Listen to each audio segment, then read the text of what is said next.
仙佛在哪里呢？请问各位浅显，可以回答同学吗？仙佛在哪里？自己的良心。在心中。那仙佛在哪里？除了在心中，还在哪里？在旁边。好。尽虚空遍。无所不在。对，仙佛真的是无所不在。其实我们都会来佛堂，好，然后看到仙佛，我们就很自然就会跟仙佛参加，好，要回去也会持驾。是不是大家在佛堂的时候，我们都是文质彬彬的修道人？是不是离开了佛堂以后，我们就是俗人，就是常常没办法控制自己的情绪对，所以仙佛在哪里呢？后学讲一个小故事，莎拉和比尔的故事。莎拉呢，就是比利，他是一个乞丐，而这个乞丐他有一次在这个街道乞讨的时候，然后莎拉经过这个乞丐面前，他很自然就掏出零钱，然后施舍这个钱财给这个比利，那比利就谢谢他，然后莎拉就是给施舍完后就回去了。然后比利这个乞丐，他当时就听到他这个碗里面，当然是听到铜板的声音然后就跟他说谢谢，然后之后他就去要把钱收起来，他就看到他的托钵，也不是托钵，行乞的碗里面，发现了一只戒指，这个戒指很闪闪发亮，而且这戒指是钻石，它的价值可能就是可能是如果以我们台币的话，可能要好几十万。那当下呢，这个比利他内心好高兴。如果说我把这个钻石拿去变卖的话，可能就是可以变换很多钱。但是呢，比利他当下又想说，不行，我不可以这样子。如果说我把这个钻石占为己有的话，那这个施主的话，他现在一定很担心我不能为了我一时的想要这些就是钱财而让自己的良心一辈子不安。所以这个比利他就是说好，他记得刚刚那个就是莎拉的样子，他要等他回来，然后把这个钻石还给他，就是结婚戒指还给这个莎拉。然后莎拉回去以后，她真的是找遍她全屋子，就是要找她跟她老公的结婚戒。然后但是怎么找就是找不到，莎拉真的是很伤心然后于是呢，莎拉有一回是经过就是比利行讨的地方，行乞的地方，那个比利看到他就马上呼喊上那个小姐不好意思，上次谢谢你给予我的那个施舍的恩惠，你是不是掉落一个钻石戒指？然后莎拉就很感谢他，然后莎拉就跟先生说，他为了想要感谢这个比利先生他说我们一起到网路上来募款。募款它本来是募款，他说美金1000块，就是为了要帮助这个比利的年轻人，能够有一个租到一个房子，能够正常回到工作的，就是帮他找一份工作，让他安定生活。那因为他这个发起这个募款的消息，就让很多人知道说比利他的善心，他并不会因为说这个钻石价钱很高，然后就占为己有。所以说大家就是发起这个善心，也要帮助这个比利，脱离这个乞丐的生活。然后比利他虽然说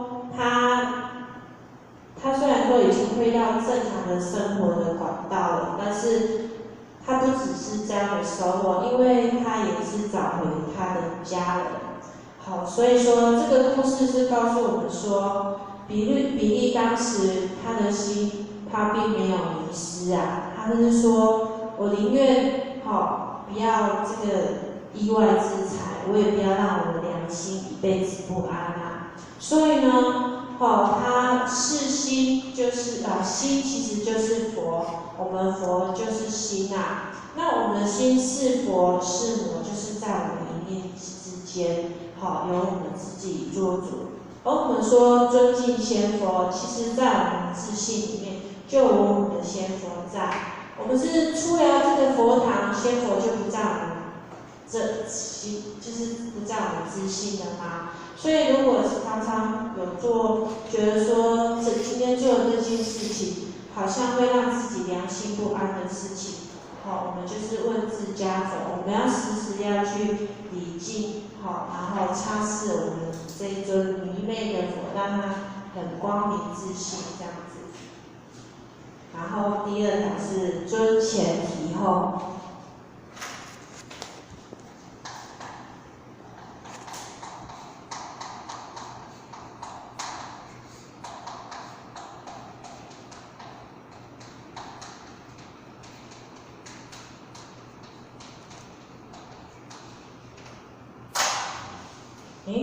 什么叫尊前提后？尊前是什么？提后是什么？尊前是前贤吗？尊敬前贤，后是指我们的后学吗？那什么样的人才有资格我们尊称他前贤？什么样的人才是叫做我们真正的后学？那我们都知道说闻道有先后，然后每个人的因缘有快慢。难道你一早就是前贤吗？求道往来佛堂就是后学吗？这个是后学反问大家的意思。那在这个尊前提后开始之前，后学再讲一个小故事，位置之争的小故事。俗话说，天生我材必有有用之处啊。那或许就是说这个位置之争的故事，就是眉毛、眼睛、鼻子、嘴巴这个五官的，他们都各司其职啊，他们有自己的功用在所以说他才能够组合一张很端正的面孔。那或许说到这个眉毛、眼睛、鼻子、嘴巴，这个故事就是说，嘴巴呢，有一天他是就是他有灵性，他看到鼻子就跟他讲说，很不服气，跟他说，鼻子你为什么在我之上？鼻子就告诉他说，因为我鼻子会呼吸，我会闻香的，会闻臭的。那嘴巴就说好吧。那鼻子就后来也是跟嘴巴一样，看看眼上面说，眼睛你凭什么又在我之上？眼睛呢，它也是有灵性的，就告诉他说，因为我眼睛能够判断眼前的方向，能够让你明辨是非啊，所以我在你之上。这时候嘴巴看鼻子，鼻子看眼睛，大家一起看眉毛，说眉毛你有什么功用？没什么功用，你为什么在我们之上？这个眉毛它就不一样它就很低下，态度很柔和，很恭敬，说拍谁啊拍谁啊，我真的好像在你之上都没什么功用，不然我退下来好了，这个位置让给你们。那这时候眉毛就乾坤大挪移到这个嘴巴之下，哇，这张脸真的是有够巧的，本来很端正的五官变得乱七八糟。这时候嘴巴、鼻子、眼睛就说眉毛你还是回到原来的位置上面其实这个故事就是告诉我们说，我们在道场上管我们人事物本来就有大小之分啊，轻重之别，所以才有这样的大小轻重，所以才有大小啊。而我们在佛堂供拜，我们是不是有分服务的前贤，有除物的前贤，有讲师音控，所以大家才能够共办一个班会，大家才能够圆满啊，对不对？如果说我们在大家庭共办的话，如果都是凭着自己的想法，好主张自己的意见，那我们完全不懂得尊重别人的话，那我们只是想要站在高位，想要去主导别人说，鼻子你眼睛你为什么在我之上？想要去主宰别人的话，那真的我们道场就会很乱啊。好，就是这个故事就是想比喻这样的意思。而我们称为前贤的，好，就是无畏真诚付出啊，引导我们后学啊，他的是德性跟智慧，好，就是让人作为人的表率。而我们身为后学的，其实就是要去辅佐，还有去接纳，好，效法有德者的人啊。然后称为后学，其实是一个很谦虚的称呼哦。好，因为有容乃大，我们学海无碍，就是人活到老是学到老的。好，所以说后学也是常常自勉自己好，警惕自己，因为在我们的同修里面，三人行必有我师啊。好，如果我们只看到善的里面，它其实就是我们的学习的对象。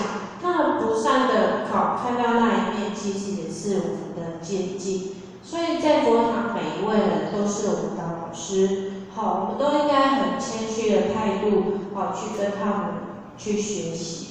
而真正的尊前提好，虽然说是就是要尊敬圣贤，尊敬有道的人，要向他学习。然后也要帮助有缘的朋友，好，让他们心境上得到提升好，然后让大家都能够了凡，超凡入圣，跳出轮回。虽然在佛堂我们求道有比我早，好，然后有比命的早的前贤，资格比我们更老的前贤。但是我们如果能够明白闻道有先后，因缘有快慢的话，我们只要真心修道，好，然后能够恭敬所有的人，我们怎么会对别人不尊不敬，好，然后不听命办事呢？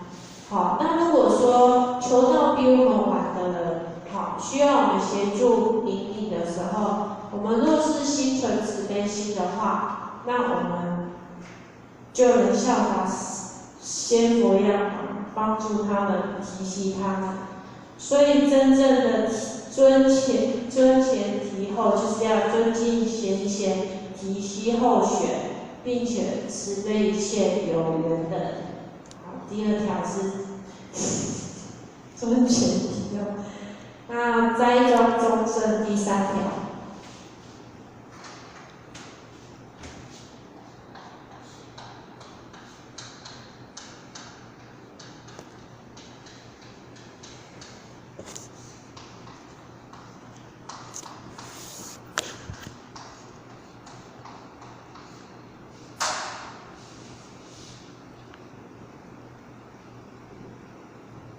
斋庄中正是什么意思？是不是我们衣服穿得很整齐头发干干净净的？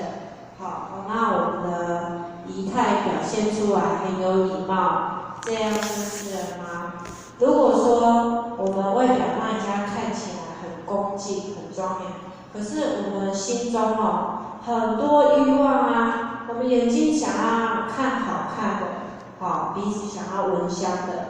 嘴巴想要吃好吃的，那我们这个意念呢，都很喜欢胡思乱想好，而且一直不断的向外去追求，好，那这样子我们往外追求，然后心没有所指之处，这样就是栽庄中正吗？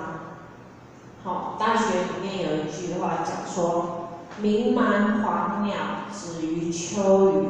子曰：与子知其所止，可以人而不如鸟乎？其实大学里面师兄讲这段话是说，小鸟它要筑巢，都会找一个安稳的地方筑巢。然而我们人真的不如小鸟吗？心没有所指之处吗？所以呢，栽庄中正，我们首先要如何栽庄中正？我们要收摄我们的心念让我们物欲减少。当然要持斋，还要戒杀。我们不造因果不做违背良心的事情，那我们才能够端正自己让我们的身心都有达到清净。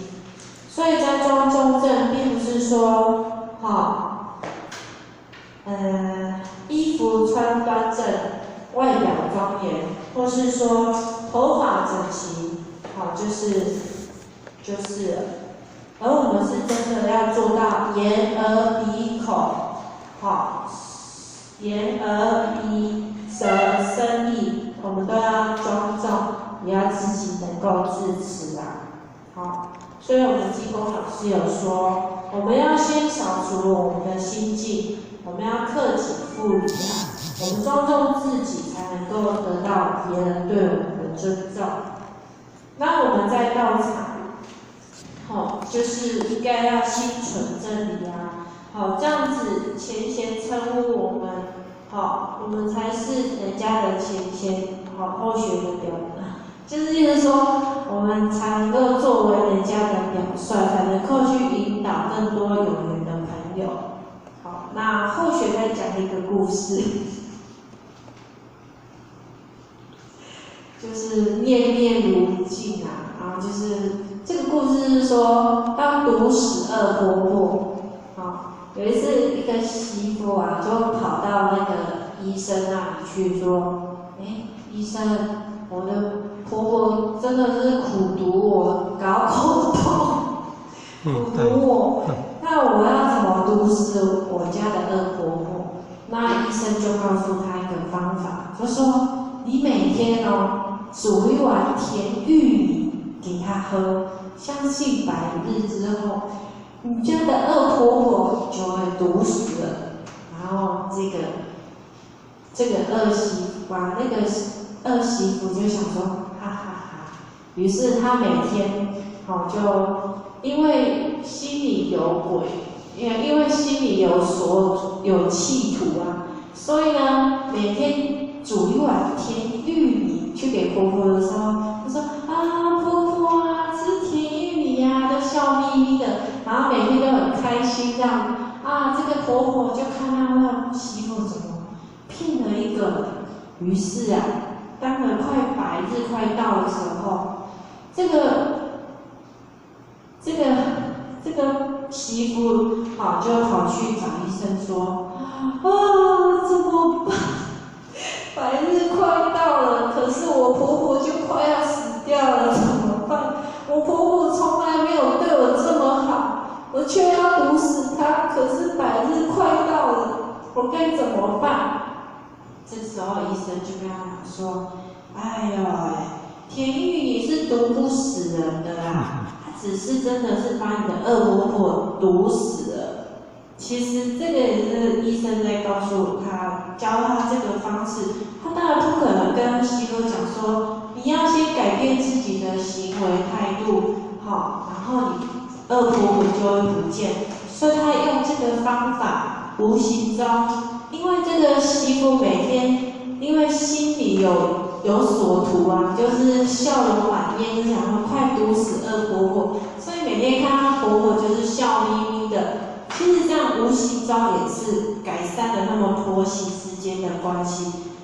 所以呢，这里就是告诉我们，就是说人与人之间面面如镜我们时时要反观自照，而不是去指责别人，要反省自己。所以《论语》有段话说：“子曰：‘忠恕伪道不远，书诸己而不怨，亦勿施于人。孔子是说，意思说一个人要做到尽心做到自己的本分。如果我们不愿意别人加在我们身上的事情，我们也不要加在别人身上。所以今天我们说到这个斋庄中正的意思是说，我们不要只是去要求别人，我们也要就是要树立好自己的榜样，而不是说一昧指责别人，而我们庄重了自己，别人就会尊重我们。然后，或许先学习到这里。那个时间内不是有5分吗？还有半个小时呢。好，那在第4条，第4条是循规蹈矩。你有讲出来哈，你那个逻辑跟我好会比较清楚，所以这里要讲。那个做讲义跟那个讲的又不一样。你实际讲过那个逻辑性会不一样。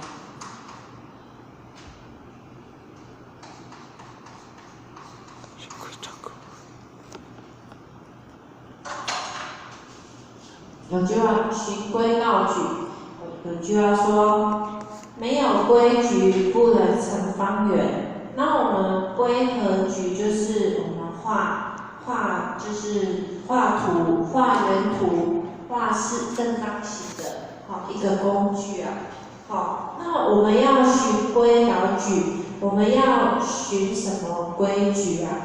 好，其实在以前上古时代哈，有一个很有流传一段神话，好，就是伏羲与女娲的神话。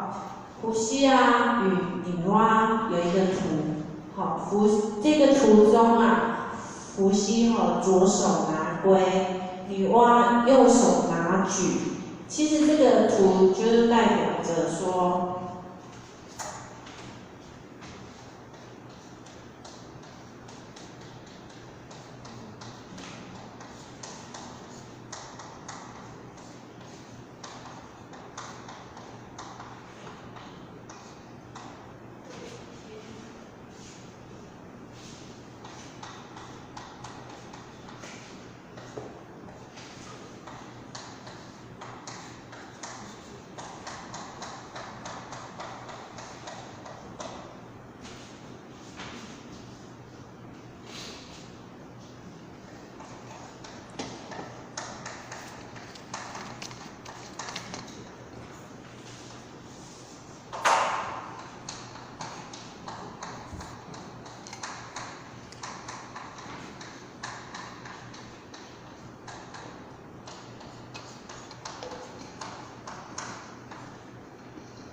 这个图，伏羲左手拿圭，然后女娲右手拿矩。好，这句话代表说，归天为土，取地为法，规矩取于天地也。也就是说，好，就是说告诉我们学习规矩就是要效法天地。好，告诉人们啊，要遵守天地自然法则，天地自然的法则这样运作去做事情啊。好，那我们济公老师也有说，因为人心乃好动啊，所以我们修道才要借佛规礼仪来规范自己，来鞭策自己，所以我们才会有所进展。好，那我们要如何循规蹈矩呢？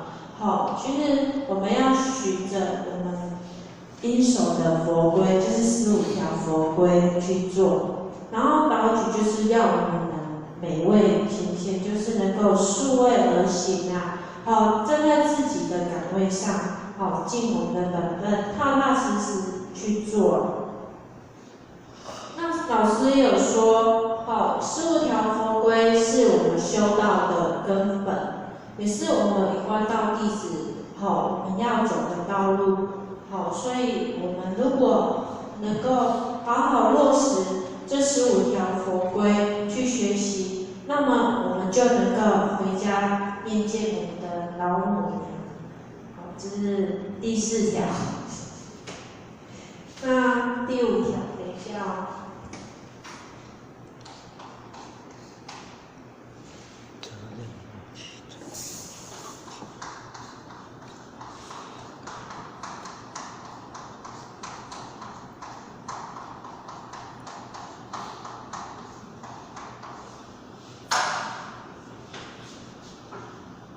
我们责任负起，那责任负起，我们要负起什么责任呢？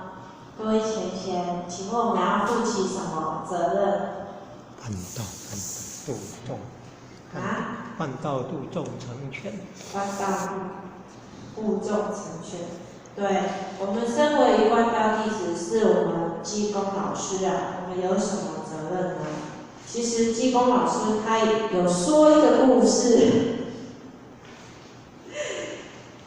就是责任负起的故事啊。有一个天生就有一只天使，有一位天使，这位天使他是有一只翅膀，而且他与众不同，他是黑色的天使，所以他跟他的共同跟他一样，都是天使使者的不一样，因为他是黑色，而且翅膀就只有一只啊。然后所以他在团体生活中，大家对他就会议论纷纷，就说也有传说中黑色天使是恶魔的天使来的，所以大家都不愿意跟他做朋友，就对他就是有点黑色天使。恶魔来的但是他虽然他披着黑色的羽毛，但是他并不会因为这样很伤心，他也是很认真上帝交代他做什么事情，他很努力的去学习，然后做好天使该有的本分工作。然后有一天时间到了。上帝就召唤大家天使来这里说：“我有一道功课任务要让你们完成。这道任务呢，就是你们天使该有的责任，你们要下凡去，然后去完成最后一道功课。而这道功课就是你要救度在黑暗中的每一位众生。然后，于是这一批天使就是那一只黑色天使跟全部的天使，大家都下凡去了。然后呢，天使们因为都很快乐下凡去，就是要拯救黑暗中的人们然后大家都很尽心，做好本分，这样子去帮助别人，看到角落有需要人家关怀，他就给予温暖。然而这只黑色天使，因为它只有一边翅膀，所以呢，它走得比人家慢但是它也是很尽心尽力做好它天使该有的责任。哪里需要，就是去给予温暖。或是说之前那一批天使走得很快，没有照顾到的人，就是漏死掉的人，他就是去圆满，所以他很照顾这些人，那到了那个时间到了，也就是说任务完成了，大家要回天上要交功课了，要回天交旨了。那大家呢？因为看到时间到，大家都赶着要上天庭但是这个时候有一户人家，就发生了火灾，那因为大家都赶着回去但是这个黑色天使他就是不忍心看到这个火灾吞噬了这一户人家，所以呢，这只黑色天使就冒着生命危险也去把这一户人家救出来。但是这只黑色天使它已经没有一边的翅膀了，那因为要救这一户人家，所以它另一边的翅膀也被人家烧毁了，就是烧掉了。但是这时候他们要回天脚趾，这个黑色天使他没有办法回去，这时候怎么办呢？怎么办？各位浅显，请问怎么办？背着走。继续待着吧。继续待着。好，还有呢？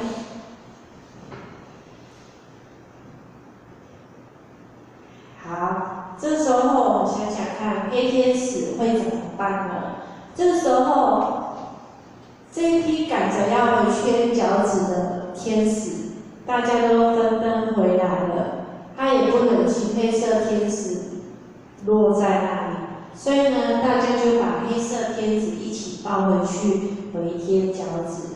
所以呢，当他们回到上帝面前的时候，上帝就告诉大家说，就是先召唤这只黑色天使来说，你很棒，你有完成我交给你的任务。所以呢，上帝就赐给这个黑天使一双很漂亮的天使。然后呢，这时候上帝也告诉在座每位天使说，你们都很棒，都有完成我设下的最后一道功课，所以你们都有圆满，好把这个功课完成。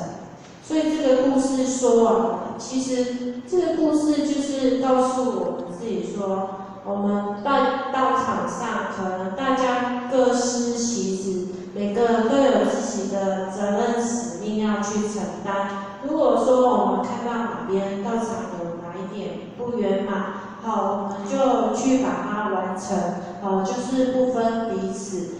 然后我们大家同修、共修、共办。如果说我们看到有勤贤退了道心，我们就是拉他一把，好，这就是我们的责任跟使命。然后的确，我们今天在修道，我们不管我们的出身背景如何好，我们今天有人遇到的话，好，我们就有利愿，那我们就要好好做好你的责任，要救度众生，该尽的责任也要尽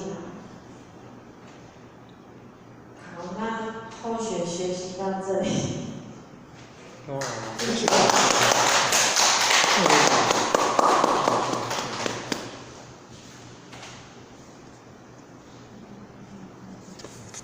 秀。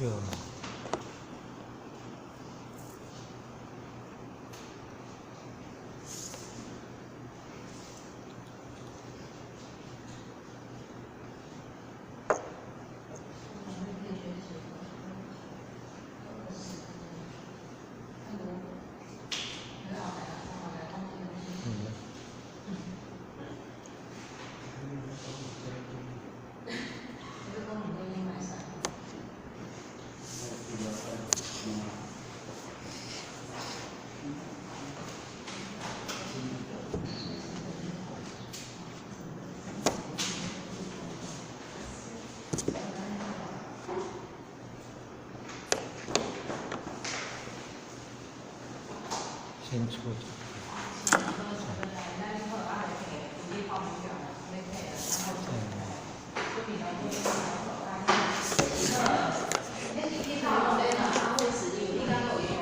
哦。那我搞2把哦。今天交200块。哇。